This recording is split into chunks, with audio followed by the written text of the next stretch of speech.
Estamos começando mais um programa Saúde é Tudo aqui pela sua TV União de Natal. E hoje nós vamos falar sobre uma coisa que é comum a todas as pessoas. Qualquer ser vivo um dia sentiu uma dor. Então, ouvi certa vez de um professor que algo que eu nunca esqueci. Disse ele: quando tudo dói, a dor não é física. Talvez eu não tenha dimensionado naquele instante a grandeza desse diálogo. Hoje, vivenciando diariamente a rotina dos meus pacientes, vejo o quanto esse olhar me abriu para compreender cada um que chega com dores por todo o corpo. Muitas vezes não sabendo nem por quê, nem por onde começar, ou sequer explicar como acontece. Ouço com atenção as queixas de dores de cabeça, de estômago, musculares, ósseas, palpitações, náuseas, coceiras. Depois faço apenas uma pergunta: o que está realmente acontecendo com você?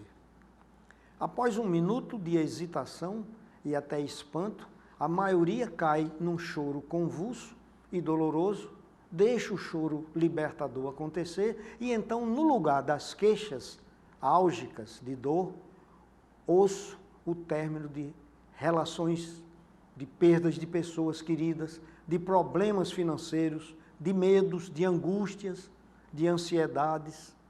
Novamente lembro-me da frase: quando tudo dói, a dor não é física.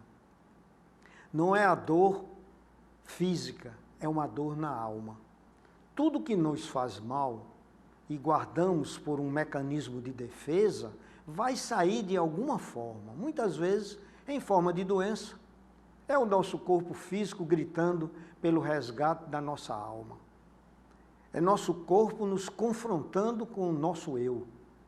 É nosso corpo nos mostrando o que não vai bem. É nosso corpo dizendo: olhe para você. Às vezes é difícil compreender e até acreditar nisso. Estamos tão mentais, tão obcecados pela objetividade, que só mesmo adoecendo, doendo, machucando, é que paramos para valorizar nossa sensação e nos perceber. Ninguém gosta de sentir dor, ninguém quer adoecer. Todo mundo teme se machucar. Quantos alertas nosso corpo precisa nos enviar para olharmos para ele e, de verdade, sejamos mais atentos, gentis e cuidadosos com o nosso corpo. Sejamos mais atentos, generosos e amorosos com a nossa alma. Toda dor é real, toda dor é tratável. Todo corpo deve ser templo, toda alma deve ser leve. Isso foi um texto muito bonito da doutora Roberta França, que eu trouxe aqui para o nosso programa de hoje, já que nós convidamos aqui o doutor Levi Jales, que é médico, especialista em dor, acupunturista, especialista em acupuntura, com a área de atuação em dor pela Associação Médica Brasileira.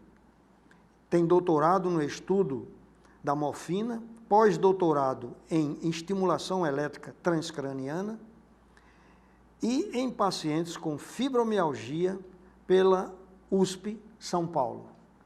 Doutor Levi, obrigado pela presença. Boa noite, obrigado, Marcos. Eu gostaria de deixar com você a história da dor, né? Já que essa prévia que eu falei aí, existem as dores físicas e as dores da alma, né? As dores mentais. Mas todas elas doem muito, umas mais do que outras, e algumas mais difíceis de tratar até do que outras. Somente os analgésicos, que a gente conhece tão bem, muitos deles não funcionam em determinados tipos de dor. Então, deixo com você a palavra para essa explicação melhor sobre a dor. Eu chamo a atenção para a importância do estudo sobre a dor. Porque vocês vejam que é muito frequente a queixa de dor no dia a dia, a queixa de dor nos serviços de saúde, né? Para que você tenha uma ideia, Marcos, mais de 70% dos pacientes que procuram os serviços de saúde, de um modo geral, refere a dor como sintoma principal. Olha a importância disso, né? Estatisticamente, a incidência é elevadíssima. E podemos dizer assim que todo profissional de saúde e acadêmicos também de saúde, eles têm a obrigação de conhecer o estudo sobre a dor, porque é um dever nosso aliviar a dor e o sofrimento das pessoas que nos procuram. Daí a importância desse estudo, e a gente chama a atenção para isso. Por exemplo, o dia 17 de outubro foi a data registrada para o combate mundial contra a dor, não é? Então, é o dia do combate à dor. Entendemos que a dor, ela pode ser dividida em dor aguda e dor crônica. É uma classificação didática para a gente entender melhor. E a dor aguda seria aquela que é de curta duração. Ela geralmente aparece devido a uma reação, uma pancada, um trauma, uma queimadura, um ferimento, mas tende a desaparecer em 3 meses. Quando ela ultrapassa esse tempo, ela é considerada como uma dor crônica. E muitas vezes a dor crônica passa a ser a própria doença. O indivíduo sofre tanto que aquela dor crônica passa a ser uma entidade patológica e que necessita de tratamentos específicos.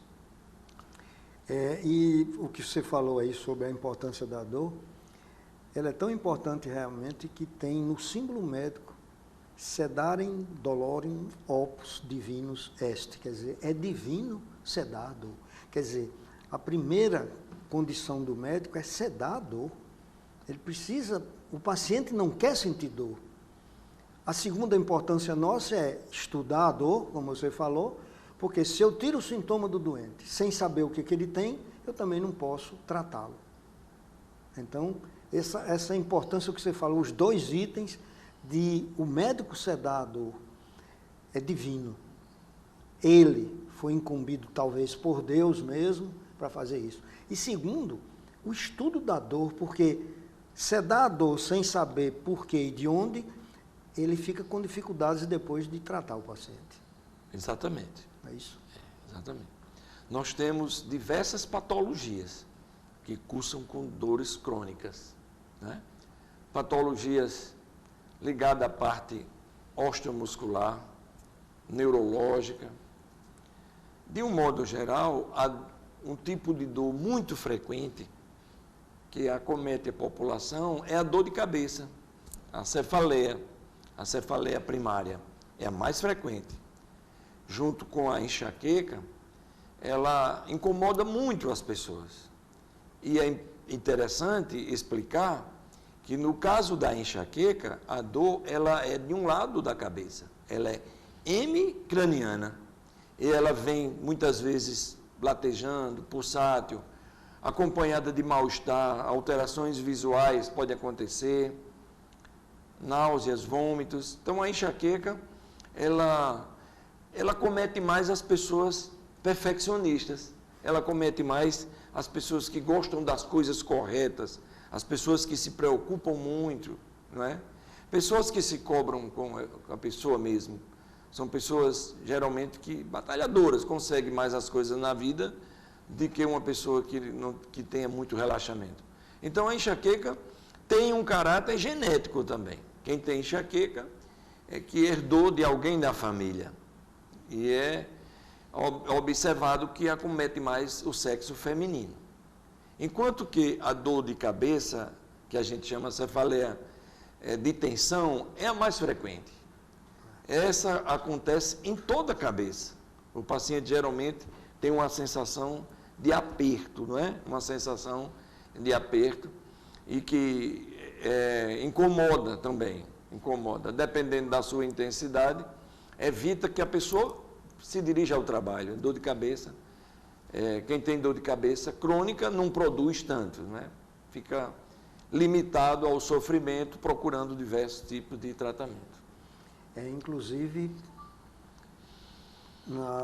no Sermão da Montanha, né, tem as bem-aventuranças, das quais uma diz assim: bem-aventurados os que choram, porque serão consolados. Aí entra exatamente o fenômeno dor, porque as doenças mais ruins, mais difíceis, que prejudicam mais, são aquelas que não doem. Por exemplo, nós temos em oftalmologia um exemplo muito clássico: o glaucoma crônico simples e o glaucoma agudo. Dificilmente um paciente cega de um glaucoma agudo. O que acontece? Uma dor intensa e baixa visual, ele corre atrás do médico. O glaucoma crônico simples, o paciente nada sente e ele vai perdendo a visão sem notar e fica cego. Então, bem-aventurados os que choram, porque serão consolados. Isso é uma história que a gente conta às vezes para ficar mais bem clara. Tinha um monge que cuidava de leprosos.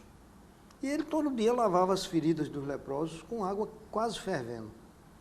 E um belo dia a chaleira vira por cima dele e ele não sente água quente. Então, ele sentiu que também estava leproso. Quer dizer, ele não sentiu a dor. É verdade. Então, a dor serve para muita coisa, inclusive como veículos nas dores emocionais, para a pessoa dizer ai e alguém procurá-lo, tratá-lo, cuidá-lo, porque às vezes a pessoa que não sabe dizer ai adoece profundamente psiquicamente.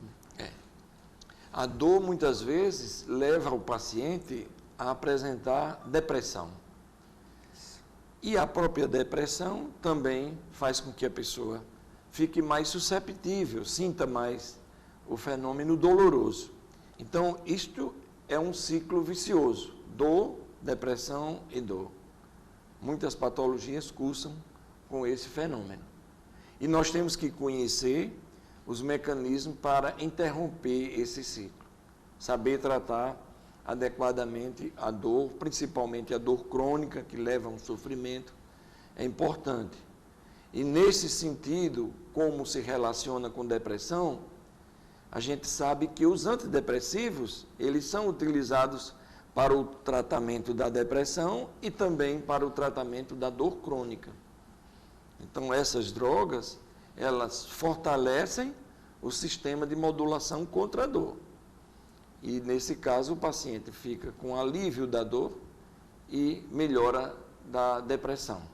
Então, o tratamento medicamentoso para combater esse ciclo vicioso com dor e depressão são utilizadas os antidepressivos, são as medicações mais utilizadas.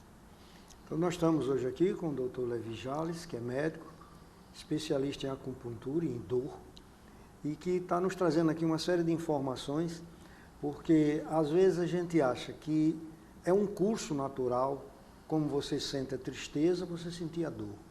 Mas vocês sabem que uma dor, até certo ponto, ela é benéfica, como a tristeza também. Mas se uma tristeza demorar muito tempo, você está com depressão. Se uma dor durar muito tempo, você está com uma doença, às vezes, muito grave e de difícil recuperação. Portanto, doutor Levi Jales está aqui conosco. Vamos fazer uma pequena pausa aqui de 1 minuto e no segundo bloco nós vamos transcorrer mais algumas coisas que vai ser de muita utilidade para você, colega médico de outra especialidade, para o estudante de medicina, que às vezes não passa no seu currículo, ele não tem a oportunidade de saber essas coisas, estuda mais os módulos clássicos, e é uma grande oportunidade para eles de se ilustrar com isso, e finalmente a população em geral, que não tem grandes conhecimentos médicos e que estão, às vezes, mal informados pela leitura da internet, que traz bons, às vezes maus conselhos. Voltaremos dentro de 1 minuto.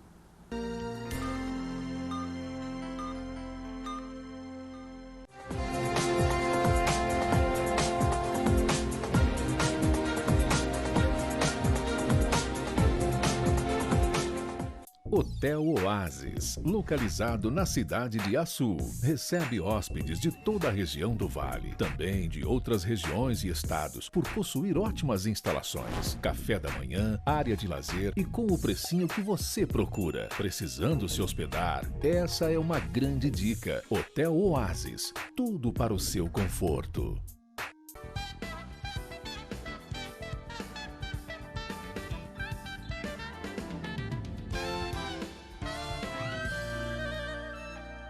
Vem aí o grande congresso Mulheres de Fé em Ação.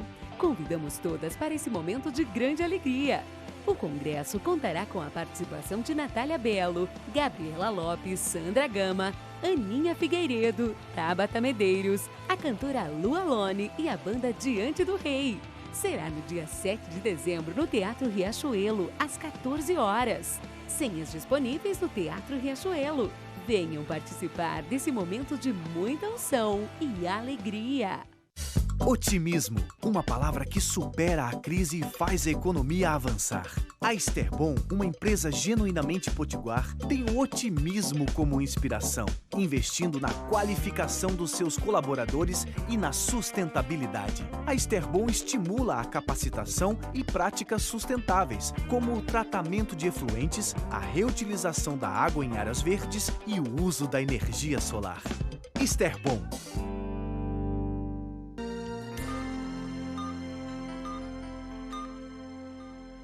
Estamos começando o segundo bloco do programa Saúde é Tudo. Hoje tendo aqui conosco o professor, o doutor Levi Jales, que é médico especialista em dor. Doutor Jales, fala-se muito em analgésicos. Então, qual é o tipo de analgésico que você utiliza com mais frequência, desde o mais simples ao mais complexo?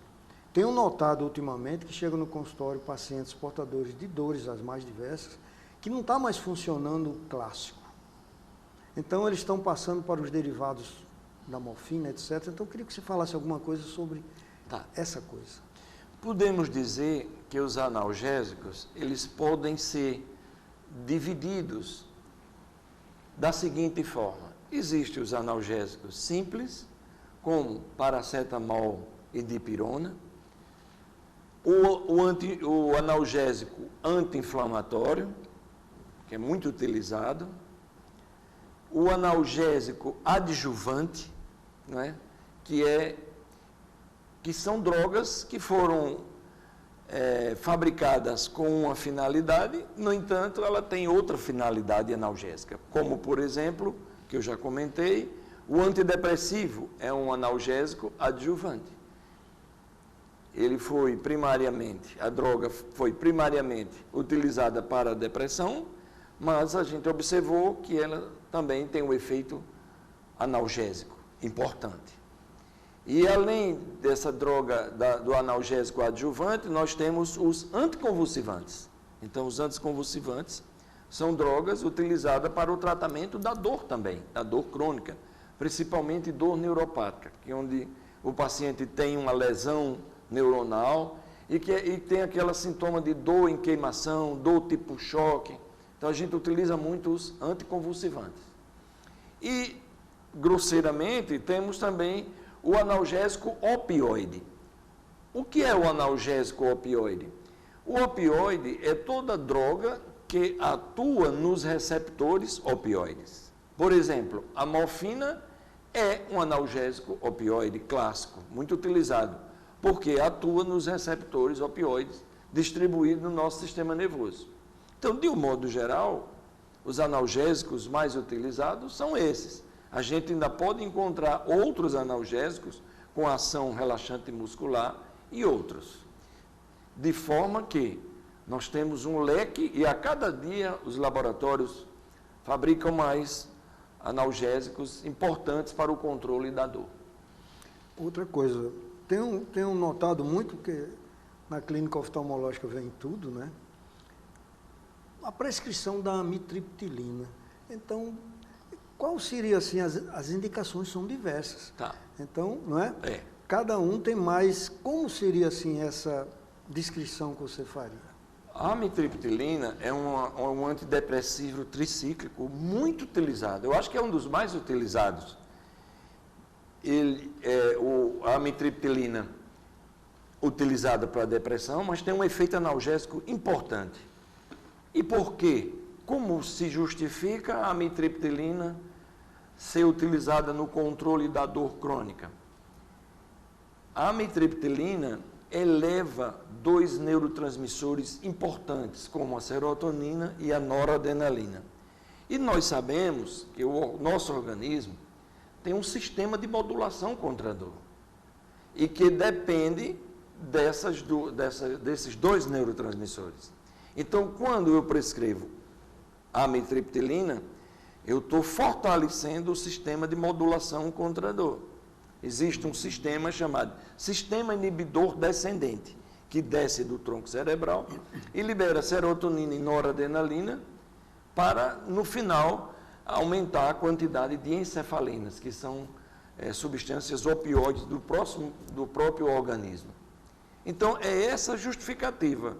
Quando se prescreve a amitriptilina, o objetivo é controlar a depressão, a ansiedade e a dor crônica, por fortalecer o sistema de modulação contra a dor. É muito bonito saber, né? É interessante. Isso que você falou aí me lembra, assim, a psicanálise, né? Quando eu estou lá com meus pacientes, e que eles começam, às vezes, a melhorar de vários sintomas, dentre eles a dor, quando eles estão mais felizes. Quer dizer, sem ser por medicamentos, mas são liberados esses elementos que você acaba de falar aí, naturalmente. E eles começam a ficar mais felizes, ficar com menos dor. Isso. Aí eu aproveito esse gancho para perguntar, quais seriam os outros mecanismos não medicamentosos que nós poderíamos tratar na dor?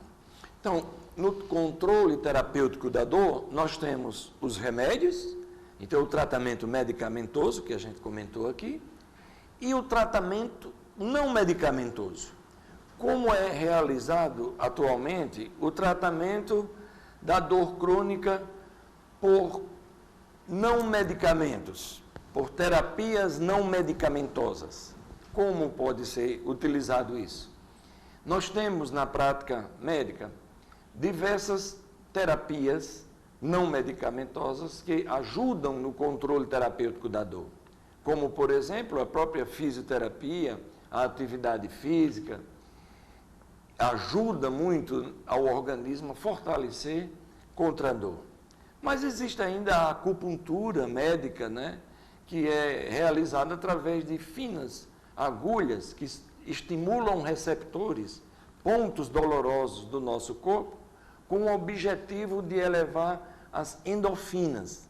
As endorfinas são substâncias opioides, são analgésico natural, são analgésicos naturais, né, do nosso organismo. Então, a acupuntura tem uma indicação tanto no controle da dor crônica, como também nos distúrbios de ansiedade, de depressão e outras. Ainda no tratamento não medicamentoso da dor, nós temos a estimulação elétrica. A estimulação elétrica transcraniana pode ser feita por corrente contínua, um equipamento que é colocado na cabeça do paciente, mas de forma não invasiva, uma coisa suave e que estimula, através da eletricidade, a fortalecer o sistema analgésico da pessoa. Temos também a estimulação magnética transcraniana. É outro procedimento, é outro tratamento que fortalece o sistema de modulação contra a dor, melhora a dor e a depressão. Essas coisas que você falou muito em estímulo.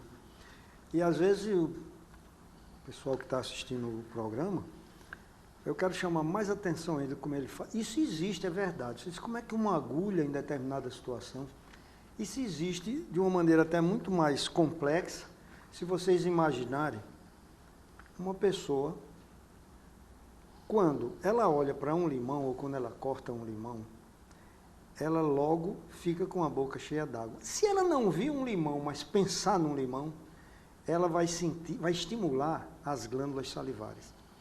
Isso é um tipo de estímulo. Como o que ele falou, então é muito mais real, porque ele vai direto no meridiano, que é responsável por determinada doença ou determinada dor. Porque na acupuntura, que é uma coisa milenar, mas nunca vai cair de moda, porque ela está exatamente passando por uns corredores, onde, como a gente sabe que tem corredores que levam sangue, tem corredores que levam energia, tem os nervos que levam essa sensação para nós. Então, são caminhos que são muito bem conhecidos pelos médicos que trabalham com acupuntura. Então, quando existe uma quantidade grande de energia passando ou ela é obstruída, a sensação é de dor. O órgão que deixa de ser servido também adoece. E a agulha, quando é usada pelo mestre, porque hoje em dia muitas pessoas estão invadindo, né, o território médico, um curso de final de semana que eu tenho muito medo, viu, doutor Levi? E eles, às vezes, são muito mais bem apresentados do que o médico, porque, primeiro, o médico se apresentava melhor, hoje em dia ele relaxou um pouco. E esse pessoal, eles são muito bem apresentados, com consultórios muito bonitos, mas com curso de final de semana e que é perigoso, e usam muitas vezes esses artifícios médicos, e quando eles são mal utilizados, falam mal do médico quando ele utiliza aquilo. Então tem muito colega médico que fala das terapias alternativas ou complementares como se elas não fossem boas. É porque há um desconhecimento total. Hoje em dia, a fitoterapia, por exemplo, a homeopatia, a acupuntura, a medicina ortomolecular, são coisas que requerem estudo muito profundo para poder atuar no centro. E tem muita gente com pouco estudo que está utilizando isso. Então, a acupuntura, doutor Levi, gostaria que você explicasse mesmo, como você falou, com mais detalhes ainda, como você muda determinado curso de uma doença e como você realmente alivia o paciente com muito menos medicamento. Existem enfermidades que cursam com nódulos, pontos gatilhos, que provocam com frequência muitas dores. Existe a síndrome miofascial, que é uma patologia que afeta um segmento do corpo. E naquele segmento, muitas vezes na parte cervical, o paciente cria nódulos, pontos gatilhos, e que com a agulha de acupuntura você pode desativar aqueles pontos gatilhos. Eu costumo correlacionar para as pessoas, para facilitar o entendimento, o mecanismo de ação da acupuntura seria semelhante de você apertar no interruptor e apagar a luz. Então, se você tem determinado setor do corpo que tem aqueles receptores, a gente pode estimular com a agulha que o funcionamento do segmento do corpo irá se modificar. Isso é muito comum. Então, se o paciente vem com determinado tipo de dor, muitas vezes com um agulhamento você consegue reduzir a intensidade da dor. É importante também, professor Marco Foucault, comentar que existe a fibromialgia, que é uma patologia que cursa com dor no corpo todo. É uma dor, muitas vezes o paciente diz, doutor, eu tenho dor no corpo todo. Aonde você refere dor? O corpo todo. O corpo todo está sensível. E é verdade, o paciente dessa forma, muitas vezes acompanha fadiga muscular, não é? Falta de energia, distúrbio do sono, são pessoas que não dormem bem. Olha, eu não durmo bem, eu acordo cedo, eu acordo de madrugada, não consigo mais dormir, eu tenho insônia, passo vários dias sem conseguir dormir bem.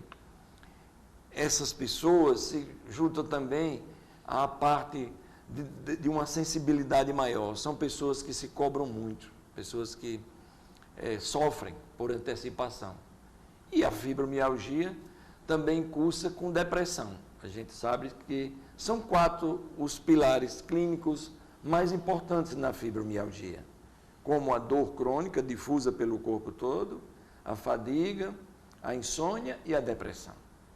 E os pacientes se revoltam porque muitas vezes fica difícil o controle. É muito difícil fazer um tratamento para fibromialgia e ter 100% de sucesso.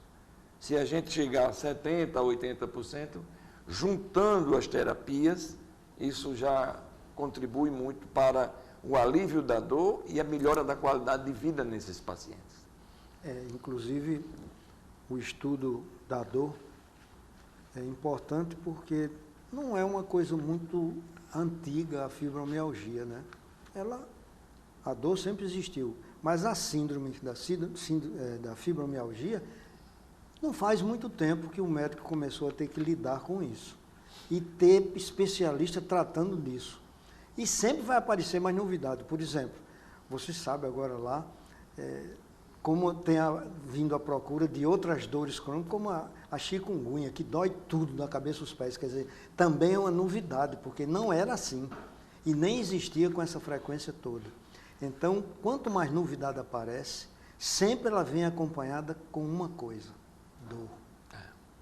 Então, você falou da acupuntura, que é uma coisa já bastante utilizada por médicos que estudam profundamente isso, apesar de ser uma cultura milenar, mas tem a estimulação transcraniana, que está se falando já muito, mas muito pouco se sabe. Queria que você descrevesse mais um pouco por que você, na clínica, está também trabalhando com a estimulação transcraniana.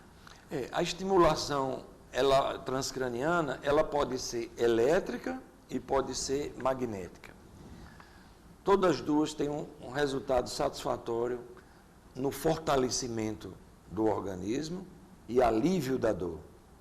Eu utilizo também a estimulação elétrica e a estimulação magnética transcraniana, porque a gente observa melhores resultados quando essas terapias estão associadas aos medicamentos, à acupuntura, à fisioterapia.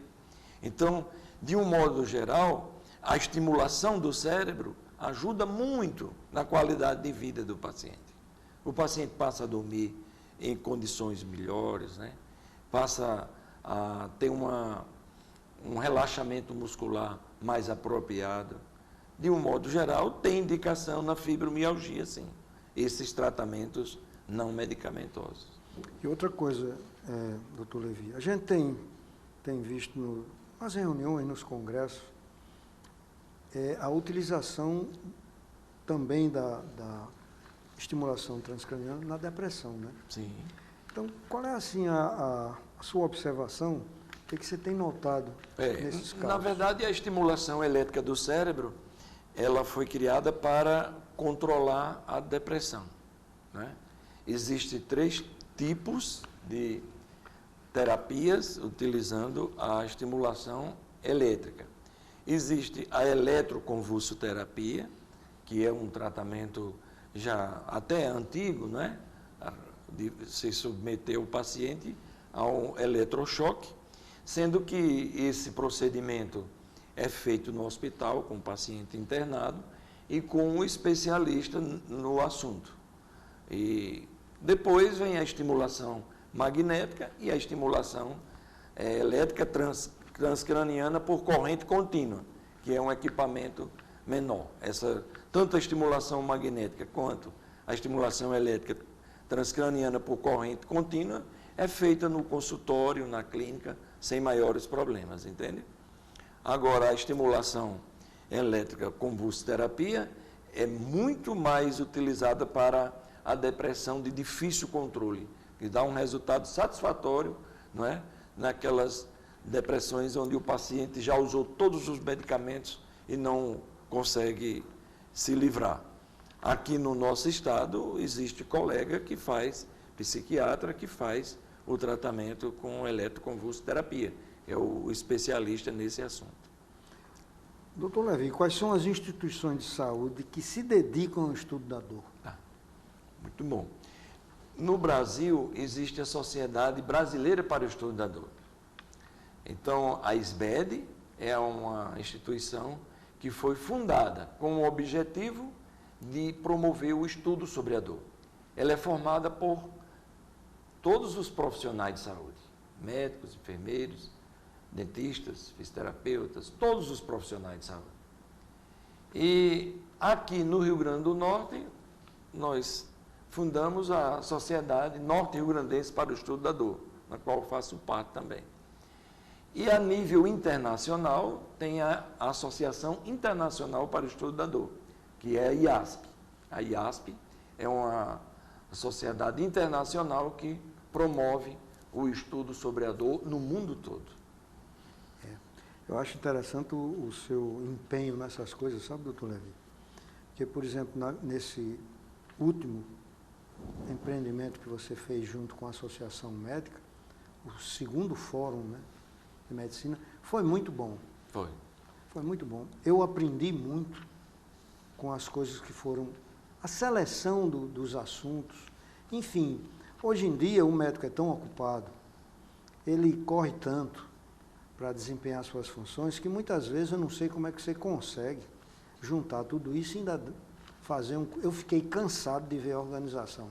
Queria lhe dar os parabéns, né? Obrigado. Pelo curso, que foi maravilhoso. E assim, como você consegue...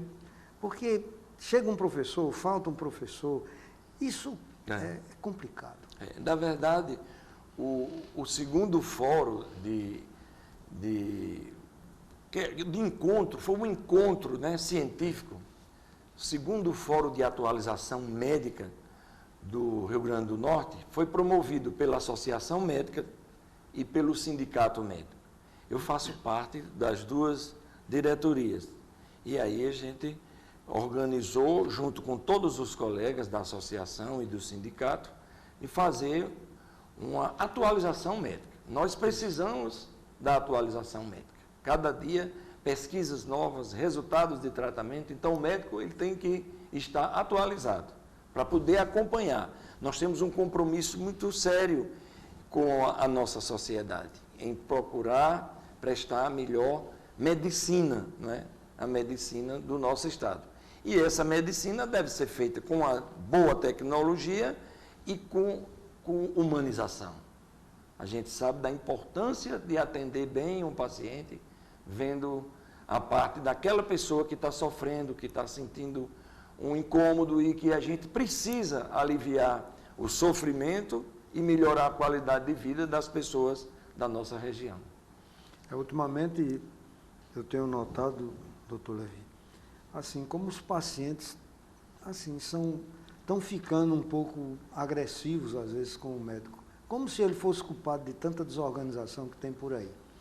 E eu acho interessante que, por exemplo, você tem uma maneira de desarmar os seus pacientes. Porque o camarada, quando vai para um consultório, ele já vai doente. Quer dizer, ele precisa de muito carinho, muita compreensão. E, às vezes, ele tem que enfrentar um atendente, que pode também não estar de bom humor.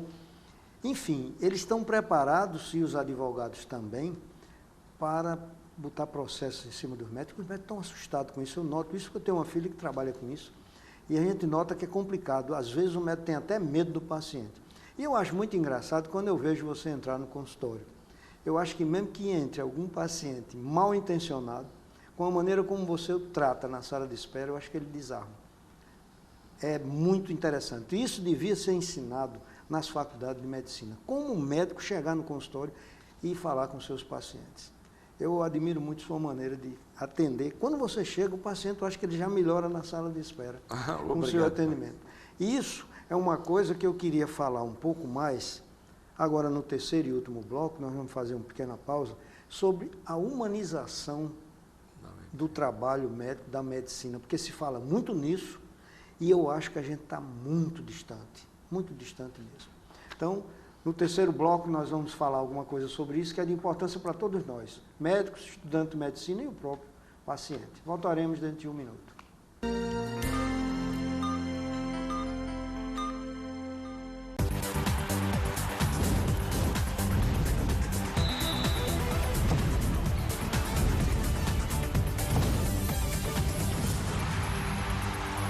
Hotel Oásis, localizado na cidade de Açu, recebe hóspedes de toda a região do Vale, também de outras regiões e estados, por possuir ótimas instalações, café da manhã, área de lazer e com o precinho que você procura. Precisando se hospedar? Essa é uma grande dica. Hotel Oásis, tudo para o seu conforto.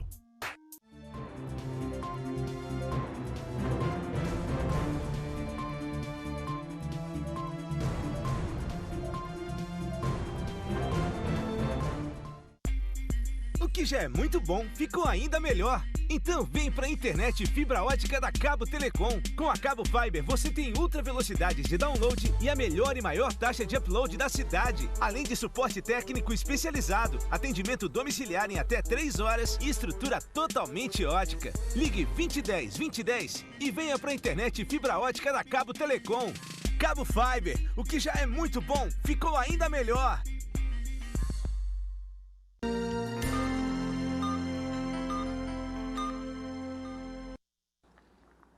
Estamos voltando com o terceiro e último bloco do programa Saúde é Tudo, hoje conversando com o Dr. Levi Jales, que é médico especialista em acupuntura e na área de atuação da dor. Então, vamos voltar aqui ao assunto, lembrando que 20 e 24, né, de novembro, desse mês. Nós vamos ter um congresso, né, da dor em Fortaleza. Congresso Brasileiro de Dor e Acupuntura. Você poderia nos falar mais alguma coisa sobre isso? Porque é de interesse, inclusive, para os nossos colegas. O importante congresso, promovido e organizado pelo Colégio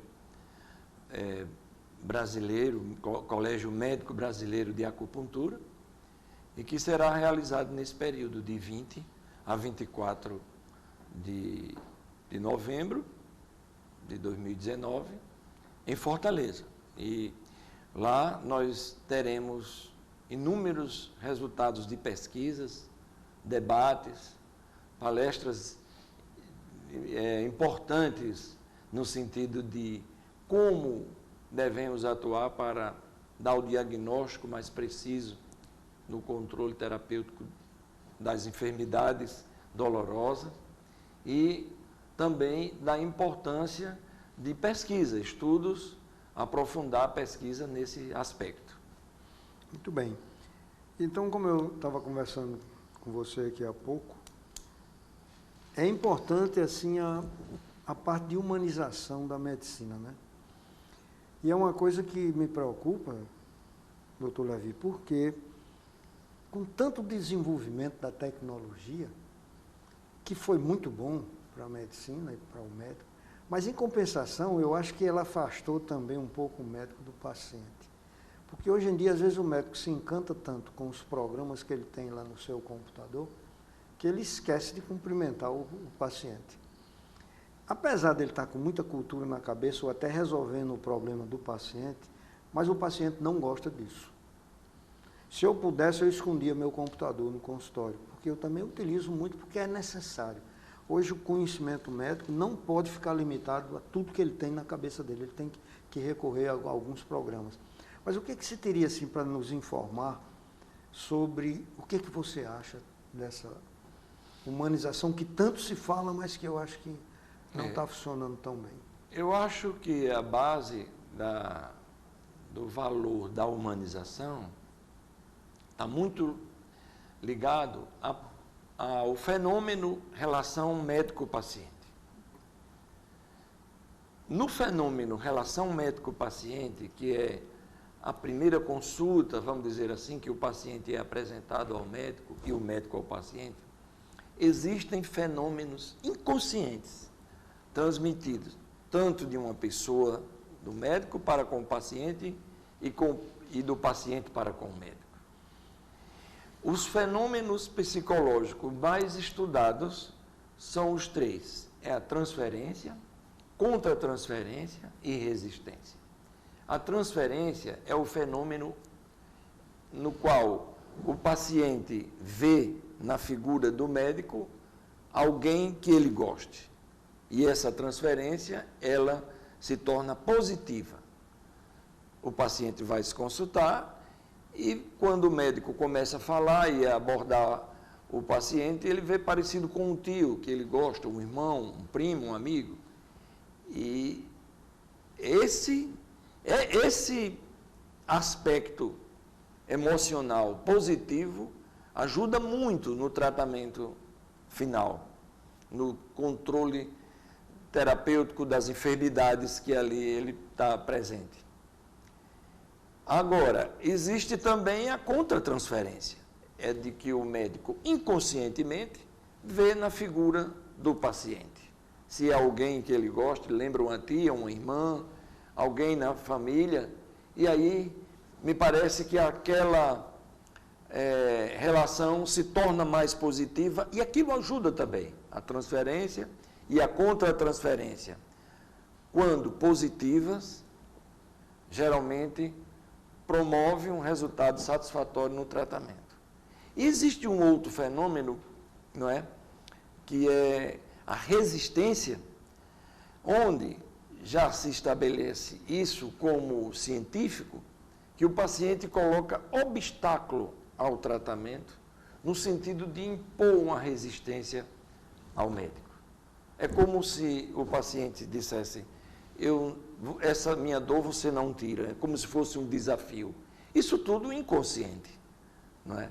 Então, muitas vezes ocorre. Então, o paciente coloca obstáculo. Doutor, não fiz o exame porque a fila estava grande, o remédio tem um gosto amargo, eu não tomei. E coloca vários obstáculos, inconsciente também, né? Inconscientemente, não sabe ainda por que está fazendo aquilo, mas, na verdade, atrapalha o tratamento.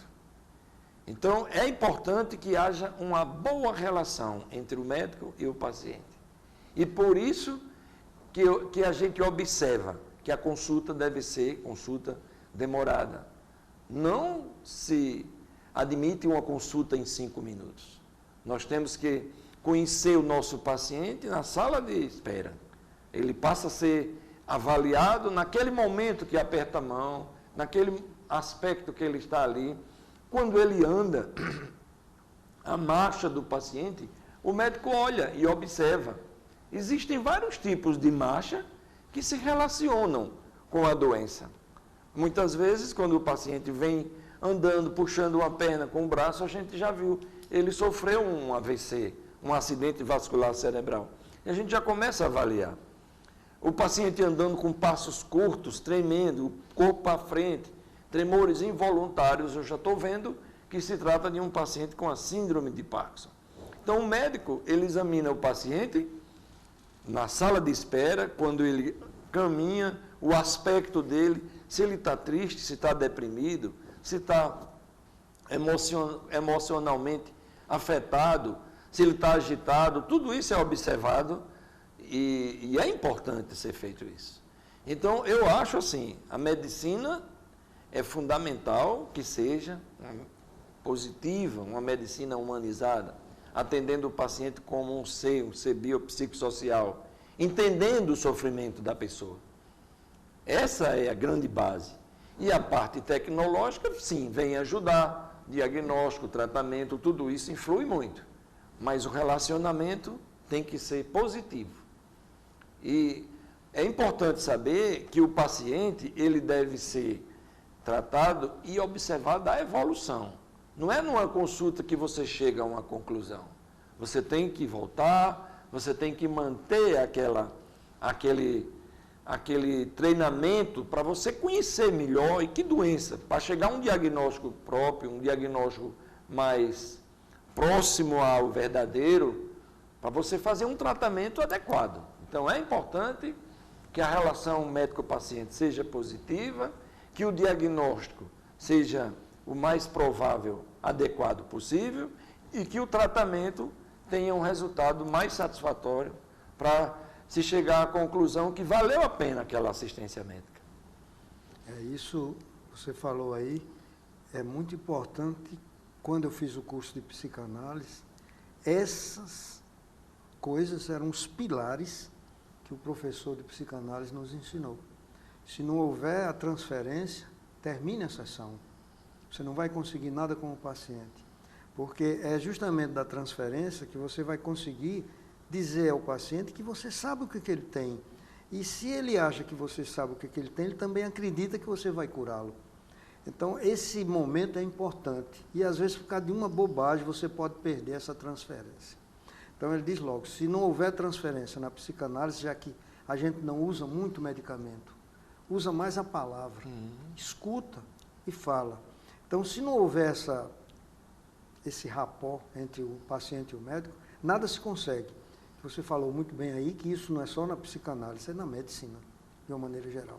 E isso me lembra também muito essa modernidade que nós temos agora, da medicina à distância.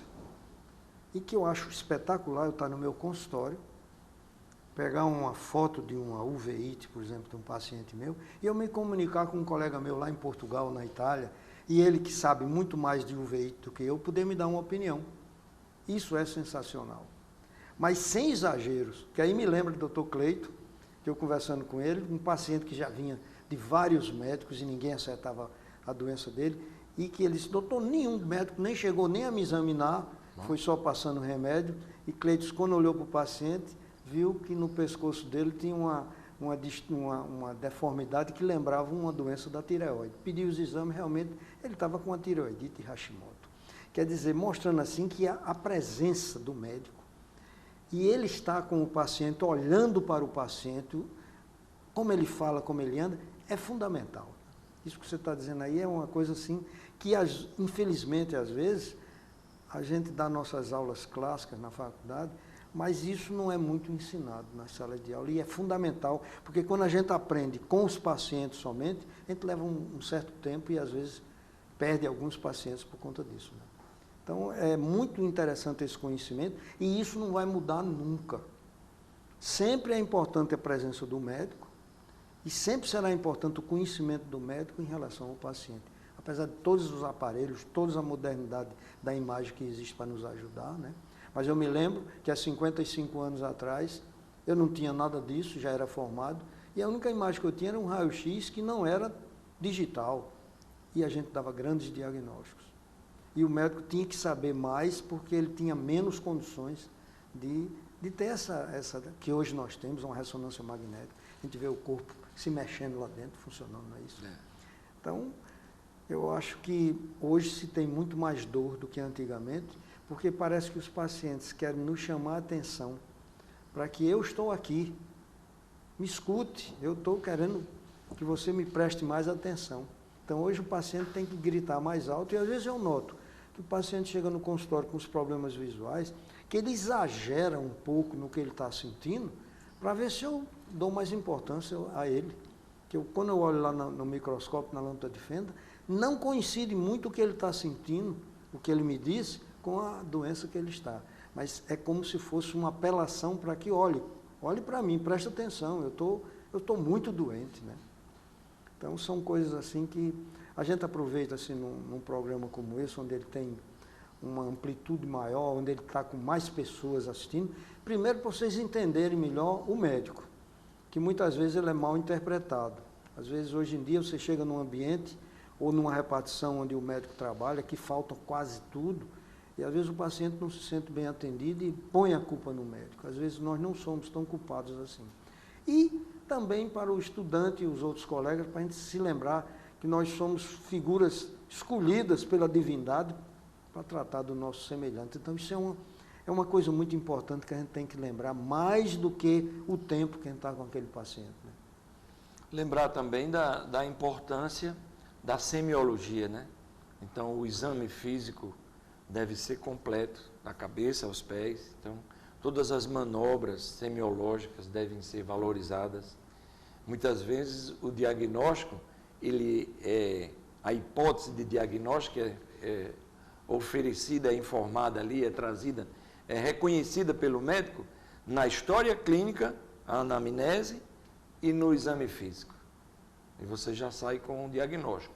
O exame complementar está mostrando, ele complementa o raciocínio da história clínica e do exame físico do paciente. É muito importante que seja observado todos esses itens, não é? Que dentro do estudo da medicina, que são aspectos básicos para que o acadêmico de medicina saibam. Eles têm que entender a importância do estudo da semiologia, que é fundamental em qualquer especialidade que for fazer. Aí, doutor Levi, a gente às vezes, o pessoal, né, que está assistindo o programa gostariam de saber de mais coisas e que eles não teriam pessoalmente a coragem de perguntar. Eu, como tenho essa facilidade que estou aqui, eu queria lhe perguntar uma coisa assim, bem pessoal. Por que você escolheu o estudo da dor na sua condição de médico? quando eu era acadêmico de medicina, eu observava que a maioria que se apresentava para consulta tinha referência da dor como queixa principal. Aquilo me chamou a atenção. Então, de diversos sintomas que a gente encontra na prática médica, a dor era o sintoma mais frequente. E eu me interessei e eu acho que hoje em dia eu vejo que eu acertei o caminho, porque é muito bom para o médico saber aliviar a dor do paciente. É muito bom, é importante. A gente sabe dessa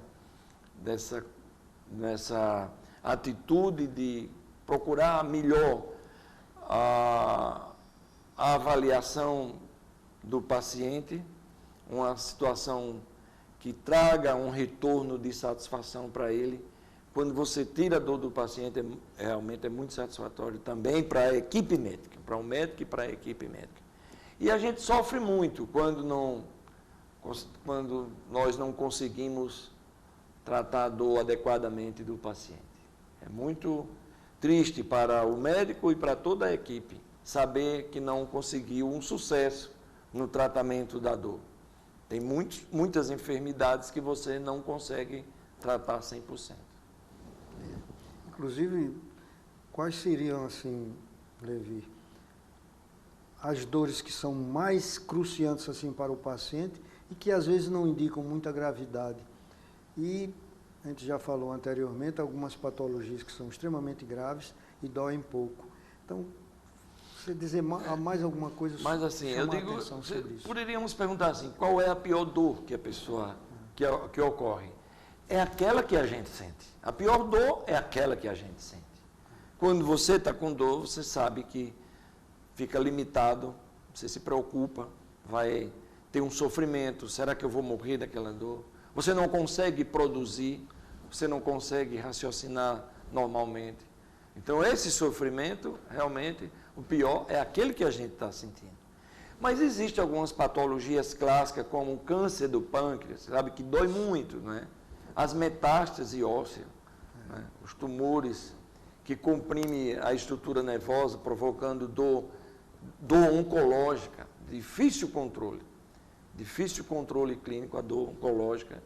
E a dor da depressão também, ela é muito limitada e de difícil controle.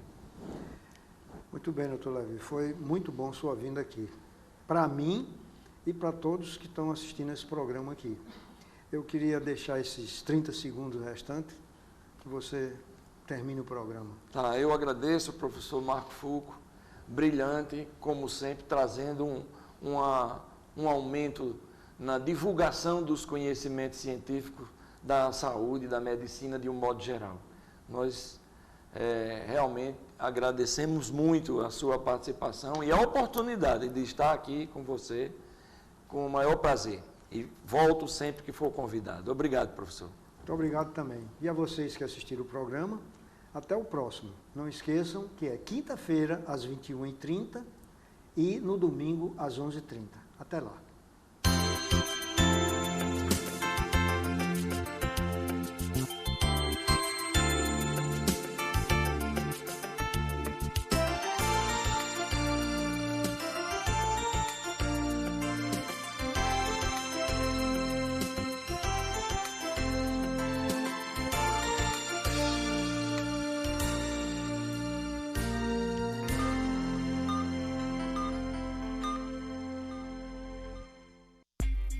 O que já é muito bom, ficou ainda melhor. Então vem pra internet fibra ótica da Cabo Telecom. Com a Cabo Fiber você tem ultra velocidades de download e a melhor e maior taxa de upload da cidade. Além de suporte técnico especializado, atendimento domiciliar em até 3 horas e estrutura totalmente ótica. Ligue 2010 e venha pra internet fibra ótica da Cabo Telecom. Cabo Fiber, o que já é muito bom, ficou ainda melhor.